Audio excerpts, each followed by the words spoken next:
Bom dia. Vamos, antes de compartilhar nosso tempo nas Escrituras, eu queria orar para a gente começar e orar, inclusive, por essa situação que aconteceu lá em Brumadinho, né? Que vocês já estão sabendo.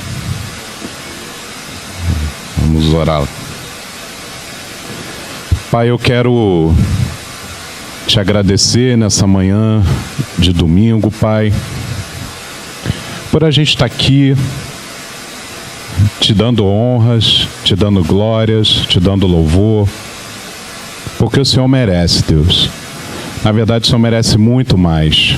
O Senhor nos deu a vida, nos deu o sopro de vida, nos deu a nossa constituição, quem nós somos, nossa inteligência, escolheu onde a gente ia viver, Pai, com quem íamos conviver. O Senhor merece muito mais do que honra e glória e louvor, Pai. Merece a nossa vida, Deus, que é o Senhor que nos deu, Pai. Então, eu quero muito que a gente tenha um espírito realmente de adoração ao Senhor. Muito obrigado por cada palavra, por cada louvor que foi feito aqui, Deus. Quero orar nesse momento, pedindo a sua misericórdia pela vida da população lá em Brumadinho, próximo, naquela região da barragem, Pai, que lamentavelmente se rompeu e o estrago foi tão grande, Pai. O Senhor sabe, Deus, são pessoas que não esperavam aquilo ter acontecido, Pai.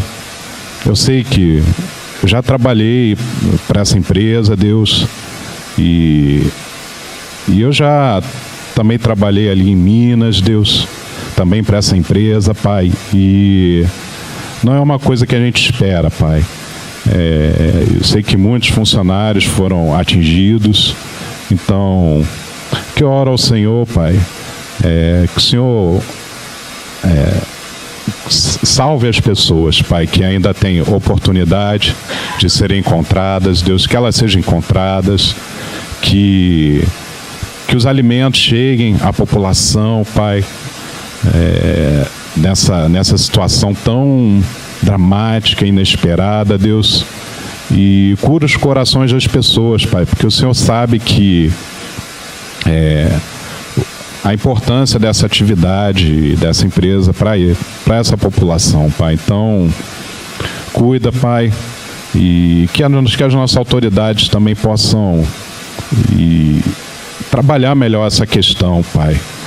Que não haja mais negligência, Deus, por mais importante que seja a atividade. Por favor, Pai.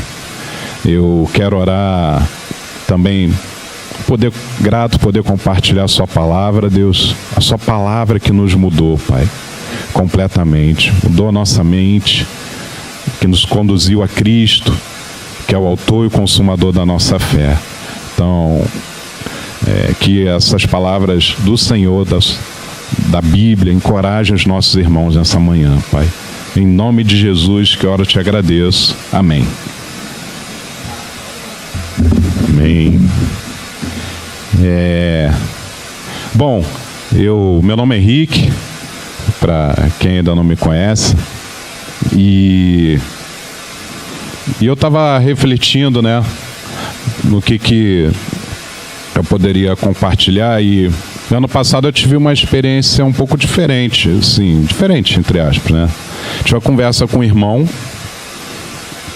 e ele nem sempre, às vezes, vem à igreja e tudo mais, só que ele começou a me falar das situações de vida dele, né? O que ele estava passando, e era bem dramático isso, né? Ele tinha problemas, né, no relacionamento afetivo, ele tinha problema com vícios, com pornografia, e quando você vai ouvindo essas coisas, né, uma coisa atrás da outra, e o cenário era de total desesperança, né? O irmão realmente ele se mostrou assim muito sem esperança de mudar, ele falou, infelizmente eu fiz, talvez com a perspectiva de fazer de novo e sem esperança. Isso é muito difícil. quando você começa, certas coisas você pratica na sua vida e você perde essa perspectiva, né? Então, eu fiquei pensando, o que eu vou falar para esse homem, né? E só que aí eu me lembrei de algo que aconteceu comigo há uns 6 anos atrás. Aconteceu algo bem parecido comigo, e aí isso me encorajou. E é isso que eu queria falar hoje, né? O tema da aula é: Jesus Cristo veio para te libertar dos seus pecados. É isso que eu vou compartilhar com vocês, que foi o que eu refleti. Bom, o que aconteceu, né, comigo lá nos 6 anos atrás? Eu fui trabalhar fui chamado pela empresa para trabalhar no interior do Rio, né? Então, durante a semana, eu ficava lá na cidade, morando sozinho, era solteiro, aluguei um apartamento, até gostava muito daquele imóvel. Morar no interior é bem mais barato e você tem bem mais qualidade de vida, né? E aí, durante a semana eu ficava lá, e no final de semana eu vinha para cá para tá com a gente, amém? Então, só que essa coisa de ficar durante a semana distante tem os seus percalços, né? Você ficar distante dos irmãos, do convívio, né? Então, foi uma época difícil para mim, muito difícil, que eu estava namorando, e aí eu terminei o namoro, né? Então, você passa, nunca é fácil, né, você terminar um relacionamento de namoro. Tem aquele sofrimento emocional, nunca é uma coisa. E foi o que aconteceu comigo. E foi uma época, então, muito difícil na parte com as minhas tentações na área sexual. Eu tive um problema sério com isso, né? Porque estava num momento emocional difícil. E além disso, eu tive um outro problema que eu não esperava ali. Eu tinha... O apartamento era muito legal, mas infelizmente, né, eu tinha uns vizinhos que eles não eram discretos na hora das suas intimidades, né? Isso era bem complicado, acredite, né? A pessoa faz muito barulho numa hora que não é para fazer barulho, né? Então imagina, você solteiro, sendo tentado, né? E ainda por cima, na hora de dormir, você ouve aquela coisa, né? Bem desafiante, irmãos, aquele momento que eu passei. E, lamentavelmente, eu cedi, né? Eu me deixei entregar aos pecados, né? A pornografia, a masturbação, coisas que talvez aconteça aí na vida de muitos homens, né? O nome disso é imoralidade sexual. Então, foi uma época muito difícil. E aí eu me planejei me mudar. Eu falei, preciso tomar uma atitude, né? Eu vou me mudar aqui desse apartamento. Difícil foi a hora de explicar para as pessoas por que eu estava me mudando. Isso foi bem difícil, eu confesso para vocês. Assim, até no trabalho, o pessoal perguntou, por que você vai se mudar? Eu preciso falar o quê, né? Mas, graças a Deus, eu não precisei me mudar. Acabou essa história de barulho, graças a Deus. E eu também acabei voltando para trabalhar no Rio, né? Mas o que aconteceu...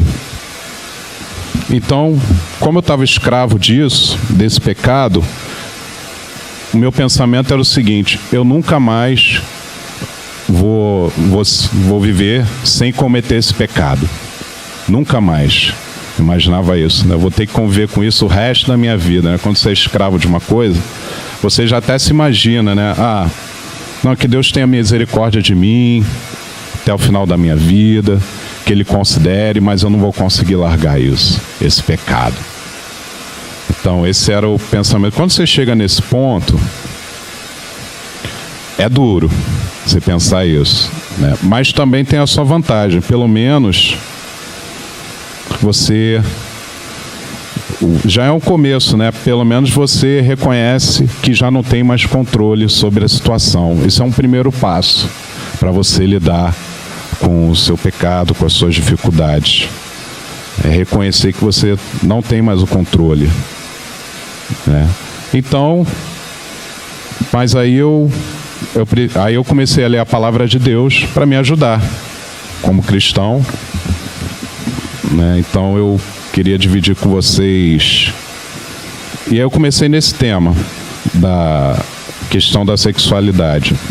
Mas eu aprendi coisas profundas por trás dessas escrituras. Então a primeira é Mateus 5.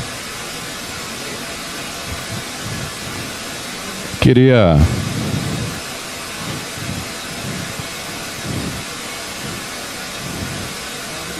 vamos lá, Mateus 5.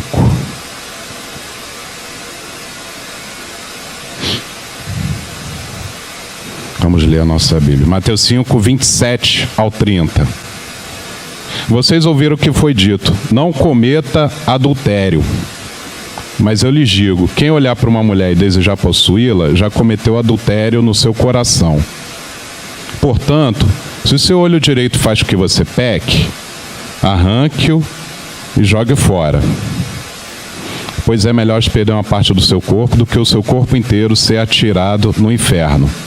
Se a sua mão direita faz com que você peque, corte-a e jogue-a fora, pois é melhor perder uma parte do seu corpo do que o corpo inteiro ir para o inferno. Agora eu vou ler Efésios 5:5.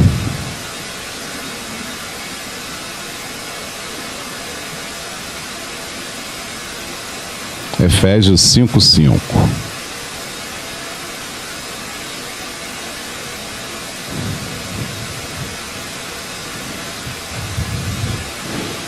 Fiquem certos disto: jamais receberá uma parte no reino de Cristo e de Deus qualquer pessoa que seja imoral, indecente ou cobiçosa, pois a cobiça é um tipo de idolatria.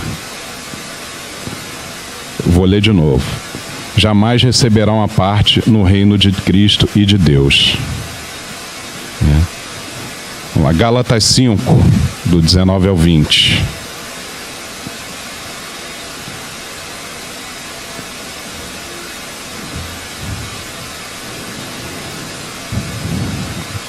As coisas que a natureza humana produz são bem conhecidas. Elas são a imoralidade sexual, a impureza, as ações indecentes, a adoração de ídolos, as feitiçarias, inimizades, brigas, ciumeiras, os acessos de raiva, a ambição egoísta, a desunião, as divisões, as invejas, bebedeiras, farras e outras coisas parecidas com essas. Repito o que eu já disse: os que fazem essas coisas não receberão o reino de Deus. Então, lendo essas escrituras, Paulo repetiu, né? Fez questão de repetir. Então, se Paulo repetiu é porque é verdade mesmo. Então, leve a sério. Foi a primeira coisa que eu aprendi. O pecado você precisa levar a sério. Porque você precisa dar um jeito de abandonar ele, né? Se a gente se acostuma com a cobiça, com a pornografia, com a masturbação, adultério na nossa vida, a gente está correndo um risco. Se a gente se permite não perdoar alguém, não perdoar um grupo, uma pessoa, um grupo de pessoas, é um risco. Se a gente se acostuma a viver frequentemente em brigas, conflitos na família, no trabalho, na igreja, se a gente vive dessa forma, é um risco. Se a gente se entrega para um vício, se a gente passa a idolatrar o dinheiro nas coisas que a gente faz, nas nossas decisões, né? Se a gente começa a pautar a nossa vida em função das divisões, ele fala aqui as divisões entre as pessoas, pode ser divisão política, divisão no trabalho, divisão na igreja. Se a gente pauta a nossa vida nessas divisões, se a gente, enfim, faz essas coisas que estão escritas aqui, a gente pode não herdar o reino de Deus. Então, é tão sério, né? Isso, então é muito simples e é muito sério. E por isso Paulo falou mais de uma vez, e por isso que Jesus falou, dá um jeito de se livrar. Ele falou no caso da imoralidade sexual, né, da cobiça. Ele falou, se vira, mas se livra disso. Nem que você precise cortar uma mão. Ou arrancar um olho. Linguagem figurada, né? Mas o que Jesus quis dizer é, leve a sério. Então, isso foi a primeira coisa que eu aprendi. Então, eu pensei, eu estou numa sinuca de bico. Por quê? Eu tinha eu sei que se eu continuasse naquele esquema, eu não ia herdar o reino de Deus. Mas eu também não tinha mais controle sobre aquilo. Não conseguia me libertar daquilo. Então, olha que sinuca, olha que sem saída, né? E aí veio a Escritura, que mudou tudo, né? Veio a palavra de Deus para mudar esse cenário. Romanos 6, do 6 ao 7.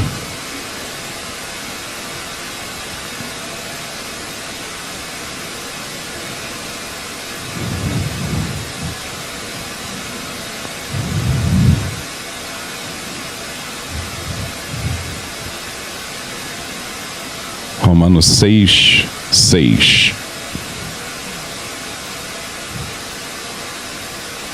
Pois sabemos que a nossa velha natureza pecadora já foi morta com Cristo na cruz, a fim de que o nosso eu pecador fosse morto, e assim não sejamos mais escravos do pecado. Pois quem morre fica livre do poder do pecado. Engraçado, eu sempre interpretei essa escritura de um jeito meio poético, ou meio figurado, né? Eu li assim, a nossa natureza pecadora foi morta com Cristo na cruz, mas essa é só uma inspiração. Na verdade, na vida prática, todo mundo é pecador, eu sou pecador, ninguém consegue se libertar, né? Mas Deus tem misericórdia. Eu pensava isso, né? Que era mais uma inspiração do que algo mais profundo.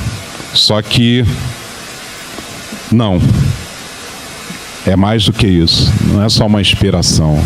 O fato de que nossos pecados morreram na cruz não é figurado isso, é real, né? Tudo bem, a gente sabe que vai continuar a pecar mesmo depois de ter entregado a nossa vida a Cristo, mas o que essa escritura fala é que ela aqui não diz que você nunca mais vai pecar. Não é isso que está dizendo aqui, que era o que eu achava que dizia.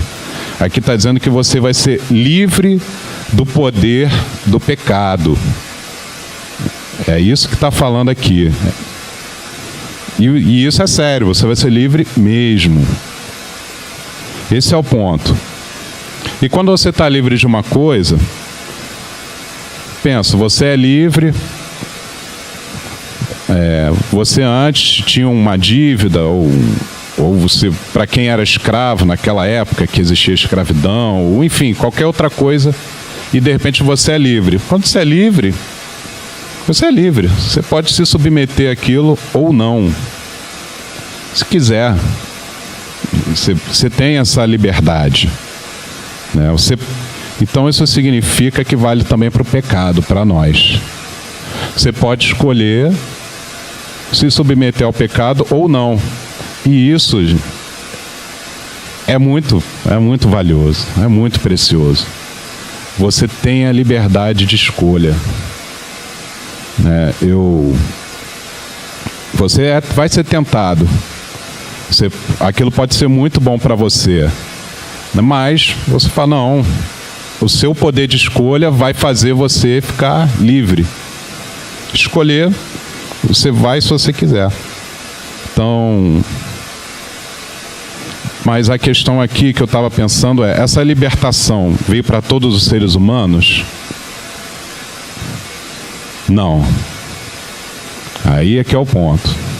Não veio para todos os seres humanos. Ela vem somente para quem morreu com Jesus na cruz. Então, eu sei que tem um pessoal aqui que já está ficando mais velho, né? E eu mesmo, né? Na verdade,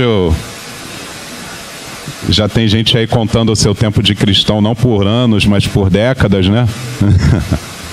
E eu vou falar a verdade para vocês. Eu me sinto, sabe? Eu também me sinto um pouco velho. Quando eu vi o cartaz lá eu vi um cartaz recentemente, show do Skank e do Paralamas. Aí eu pensei naqueles CDs que eu tinha dos anos 90, com eles todos novinhos, né? Quando fui ver a foto dos homens, falei, meu Deus do céu.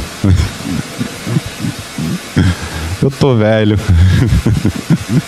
Os caras quase de bengala lá, anunciando na foto do show. Estamos ficando velhos, gente. Isso é bom. Mas por mais que a gente seja velho, eu acho que ninguém aqui tem mais de 2.000 anos. Alguém que tem mais de 2.000 anos de idade? Djalma, né?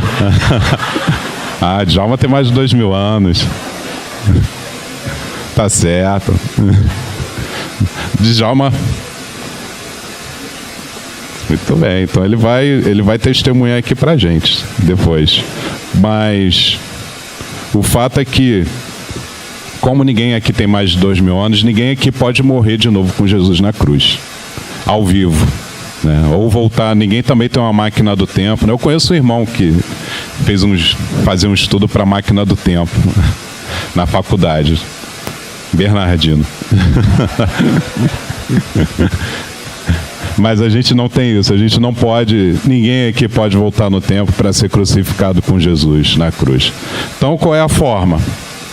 Romanos 6, do 3 ao 5.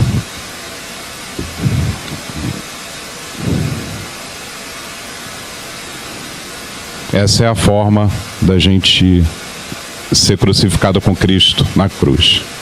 Com certeza vocês sabem que, quando fomos batizados para ficarmos unidos com Cristo Jesus, fomos batizados para ficarmos unidos também com a sua morte. Assim, quando fomos batizados, fomos sepultados com Ele, por termos morrido junto com Ele. Isso para que, assim como Cristo foi ressuscitado pelo poder glorioso do Pai, assim também nós vivamos uma nova vida. Pois, se fomos unidos com Ele por uma morte igual a dele, assim também seremos unidos com Ele por uma ressurreição igual a dele. Então, basicamente, você não precisa de máquina do tempo. Para você morrer com Jesus, ser ressuscitado, você precisa ser batizado. Precisa ser batizado. E é nesse momento do batismo que acontece a nossa morte com Cristo. E quando a gente sai das águas, acontece a ressurreição. Mas não é a ressurreição para a vida eterna. Ainda não. Mas, apesar da gente ter a perspectiva da ressurreição da vida eterna, essa ressurreição, ela é para essa vida nova, livre do poder do pecado, que eu estou comentando. Então, fazer um adendo, né, para quem ainda não teve oportunidade, no batismo, que fala que é o batismo de pessoas adultas, que conscientemente tomaram suas decisões de fé por si mesmas, né? Não são bebês, nem crianças muito pequenas, né? Pessoas que entenderam o Evangelho, se arrependeram dos seus pecados, se entregaram publicamente, espontaneamente a Jesus Cristo. Isso é que é o batismo que a gente está falando aqui, amém? Então vamos ler João 3, do 3 ao 5, que ele fala até um pouco mais sobre isso. João 3, do 3 ao 5.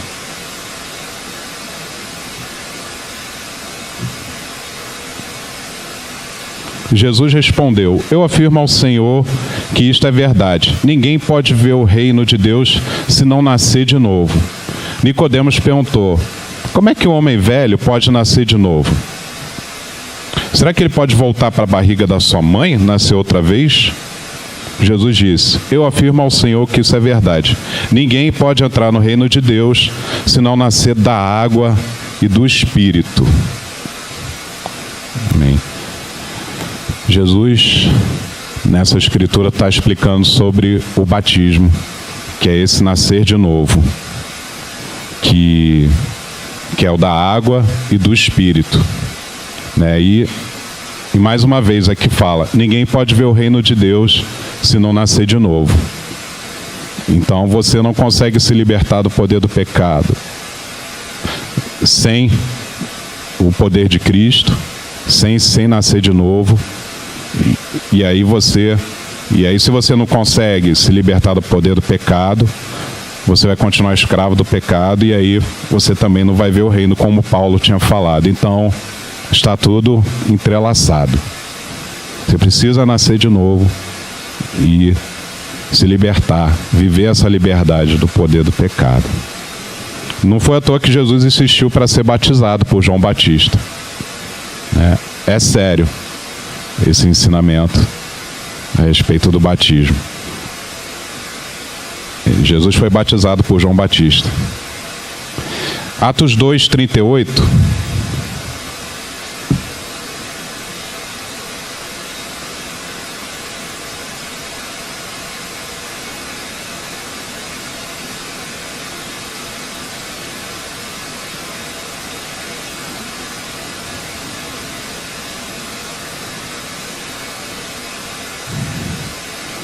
Pedro respondeu: arrependam-se e cada um de vocês seja batizado em nome de Jesus Cristo, para que seus pecados sejam perdoados, e vocês receberão de Deus o Espírito Santo.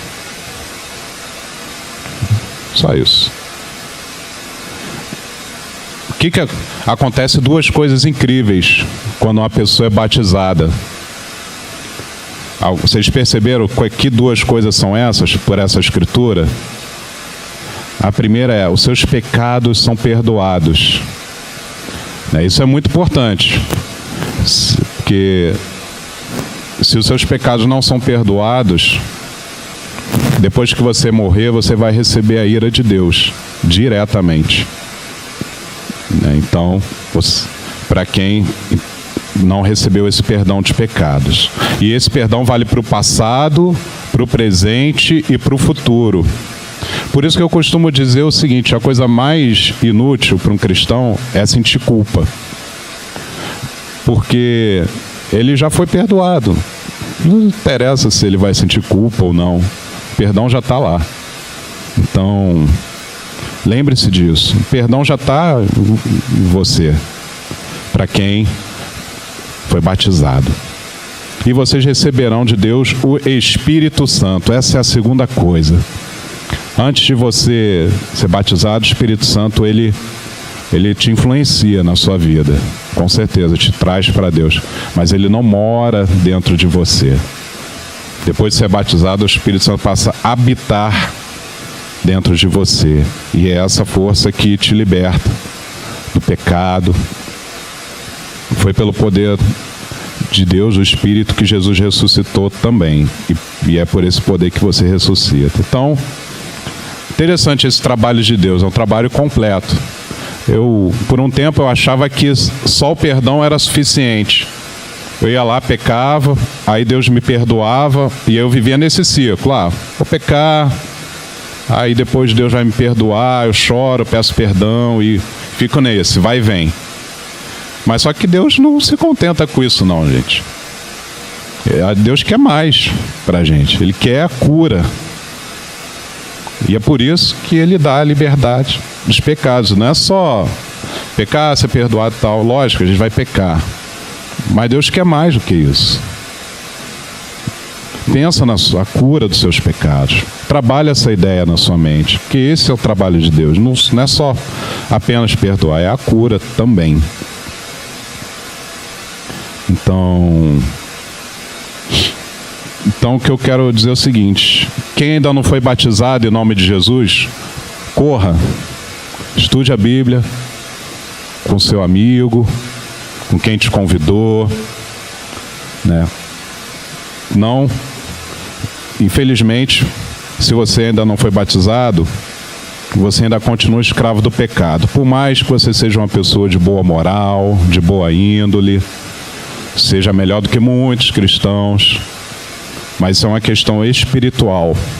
Você ainda está escravo dos seus pecados e você não tem escolha.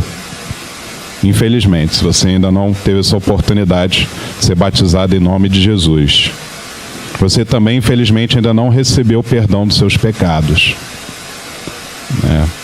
Então, por isso que eu digo, corra, entenda o que significa isso, né? Busca quem está te ajudando e vá até o fim e chegue a esse ponto de ser batizado em nome de Jesus. Para quem já foi batizado, eu volto em Romanos 6, versículo 7.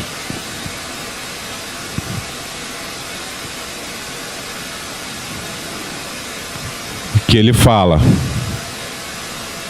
pois quem morre fica livre do poder do pecado. Então, o que eu quero dizer para você, meu irmão, não há necessidade nenhuma de você se escravizar de novo. Você já está livre. Não precisa voltar lá para o cercado da escravidão. Mas, para viver essa libertação, você precisa de uma coisa muito simples, poderosa. Não é desempenho moral, não são boas obras, por mais que esforço humano, por mais que isso seja útil. O que você precisa é de fé em Jesus. Esse é o segredo. Para você viver essa liberdade dos pecados, você precisa de fé em Jesus. É muito simples, mas é muito poderoso. Filipenses 4, 13.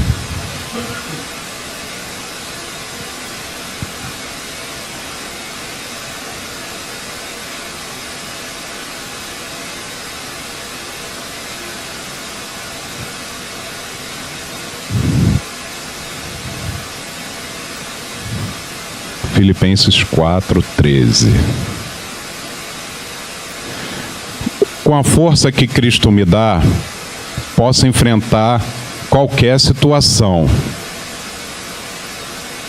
Ou a tradução mais famosa é: tudo posso naquele que me fortalece. Essa tradução é mais famosa, né? Quando essa escritura fala naquele que me fortalece, aquele que ele está se referindo é Jesus Cristo. E quem está falando isso é Paulo. Tudo posso, né? Ou enfrentar qualquer situação. Tudo é tudo. Tudo é tudo.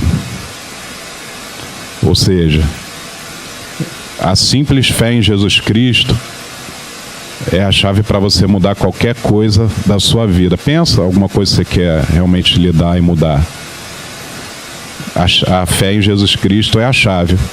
E foi o que eu fiz naquela época, né? Eu pensei, eu só acreditei nisso. A fé em Jesus Cristo é suficiente para que eu pudesse abandonar aqueles pecados da imoralidade sexual que eu comentei com vocês. E eu compartilho com vocês já. Desde aquela ocasião, com base nessa fé em Jesus e experimentando essa liberdade do pecado, eu consegui me libertar desde aquele momento até hoje. No meio do caminho, Deus foi me trazendo bênçãos. Namorei, casei com a minha querida esposa.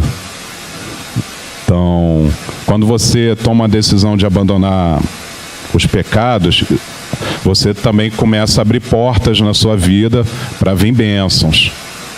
Talvez portas estejam fechadas há muito tempo esperando você tomar uma decisão, uma atitude de arrependimento, né? Então, eu queria...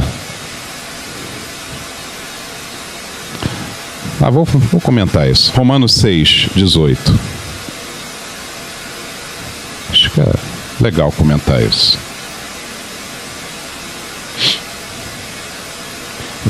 Romanos 6 ainda, né? Então, que tal você exercitar mais a sua fé em Jesus? Essa é a pergunta que eu deixo para você. Exercita. Vamos ler o Romanos 6, o 18 e depois o 20 e o 21. Vocês foram libertados do pecado e se tornaram escravos de Deus para fazer o que é direito. Versículo 20. Quando eram escravos do pecado, vocês não faziam o que é direito.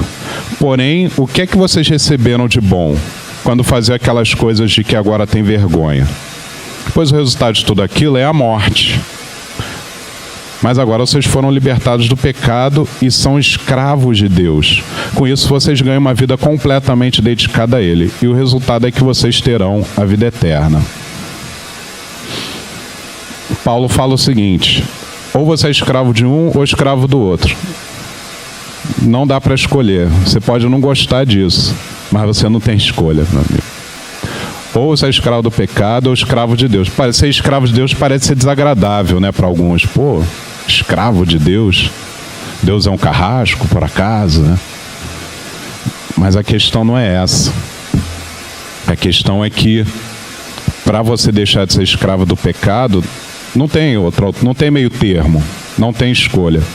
E o que Paulo fala aqui é que é muito melhor ser escravo de Deus, mas muito melhor. É isso que ele está defendendo aqui.